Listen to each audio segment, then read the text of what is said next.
Alors, vous êtes prêts? On va commencer à pouvoir se connecter, mais juste avant, une clarification. Il va falloir comprendre la différence entre le staging et la production. Alors, on va regarder tout de suite de quoi on parle. Donc, avant de rentrer directement dans la connexion et l'accès au back-office, on va regarder ce qui se passe au niveau du staging et de la prod. Alors, pour pouvoir se connecter, on a deux environnements. On a d'abord le staging, qui est en fait un environnement de test, où vous allez pouvoir tester, faire plein de choses sur le site, même vous tromper, même supprimer des éléments, sans que ça n'ait la moindre conséquence sur le site de production. Donc staging et production, c'est vraiment deux univers complètement indépendants, et ce que vous allez faire sur le staging sera pas du tout visible sur la prod. Comment distinguer le staging et la production? Eh bien, c'est simplement en fait avec ici l'URL. Dans l'URL, vous avez staging.votre nom de domaine, votre extension, tandis que pour la prod, ce sera www.monnomdedomaine.l'extension. Donc c'est vraiment important de comprendre ça. Si vous voulez faire des tests et vous n'êtes pas sûr et certain des modifications et que vous avez peur de casser le site en prod, faites d'abord votre test sur le staging.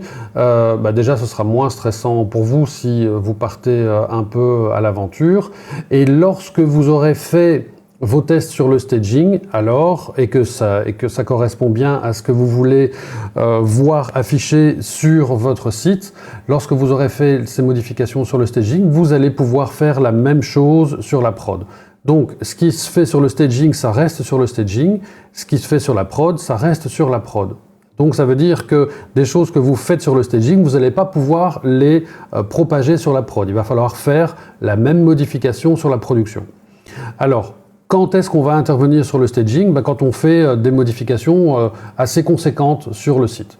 C'est là aussi où on va travailler. S'il faut faire évoluer votre site, par exemple, et ajouter des fonctionnalités, on va d'abord les mettre sur le staging, on va les travailler ensemble, on va les valider ensemble, et une fois que c'est validé, on les portera sur la prod. Le gros avantage, forcément, c'est que ça n'impacte pas la visite pour les utilisateurs qui viendront sur votre site.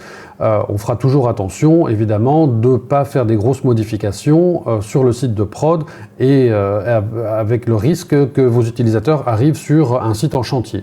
Donc les grosses modifs, on les fait sur le staging, on les valide ensemble. Une fois que c'est OK, on refait la même chose sur la prod pour ne pas impacter les visiteurs. Alors, autre chose qu'il faut faire attention, c'est que forcément, lorsque le site est livré, il y a deux environnements, le staging et la prod. Au départ, ils sont complètement identiques, mais forcément, comme ils sont indépendants, ils vont pouvoir évoluer chacun de leur côté, et donc à un moment donné le staging il ressemblera plus à 100% à ce qu'il y a sur la prod, parce que sur la prod vous allez ajouter des contenus et sur le staging vous pourriez très bien faire des tests. Donc ces environnements vont diverger et c'est tout à fait normal.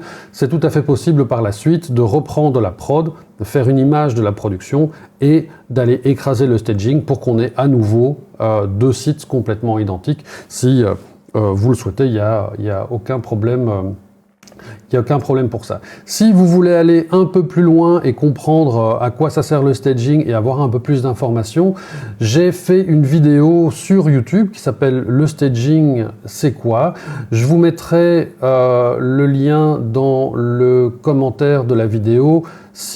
Mais si vous voulez la retrouver, il suffit d'aller sur YouTube, taper WebDigit, staging c'est quoi, et vous tomberez très facilement sur cette vidéo. Et d'ailleurs, j'en profite, si vous le souhaitez, n'hésitez pas à vous abonner à la chaîne YouTube.